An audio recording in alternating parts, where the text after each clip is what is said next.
Salamu za mkuu ya majeshi.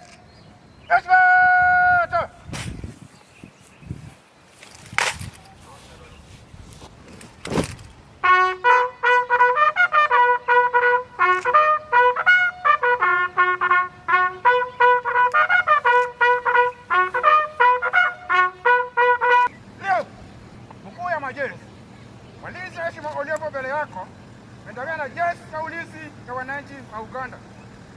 Tuko kwa 4 Infantry Division. Wako afisa moja, askari 24. Yapanga kwa mistari miwili tayari kukakuja kwako mkuu ya majeshi.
Nimekuja kuwatembelea kwa siku chache kwa sababu nilikuwa nimechukua muda bila kufika hapa, bila kufika kwa bodi. Lakini nyinyi askari wapya, si ndio? So askari wapya, cha kwanza karibu kwa jeshi. Asante sana. Mmechagua line mzuri ya kusaidia nchi ya kwenyu. So tunawapongeza na tunawakaribisha. Cha pili, kazi yangu kwa siku hizi chache ni kuwatembelea, namna nilikuwa nimesema, kuona hali ya kwenyu. Tumetoka kwa mkutano na viongozi wa kwenyu, wamenijulisha namna hali ya kwenyu iko. Ya tatu ni kuna kazi ambayo tunaenda kuingia, viongozi wenu watawafafanulia zaidi. Nidhamu, mnajua maana yake? Nidhamu ni nini? Nini? Pande inaitwa discipline.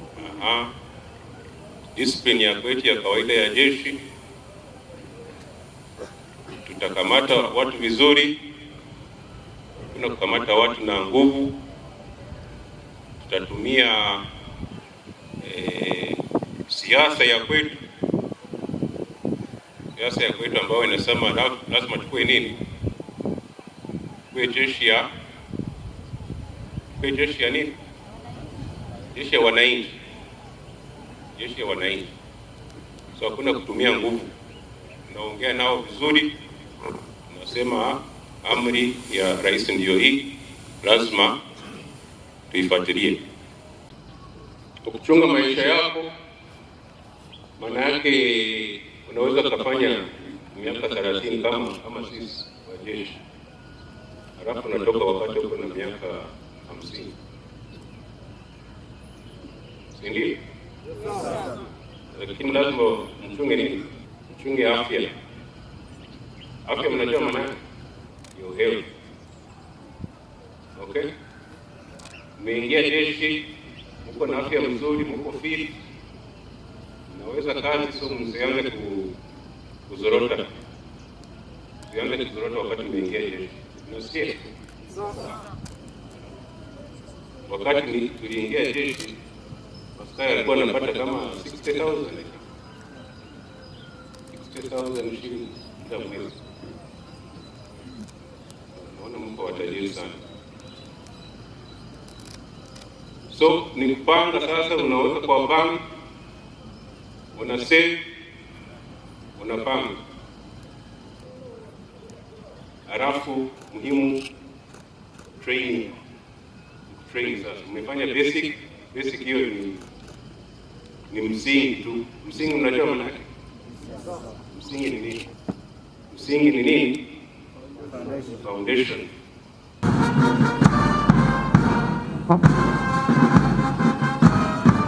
Foundation.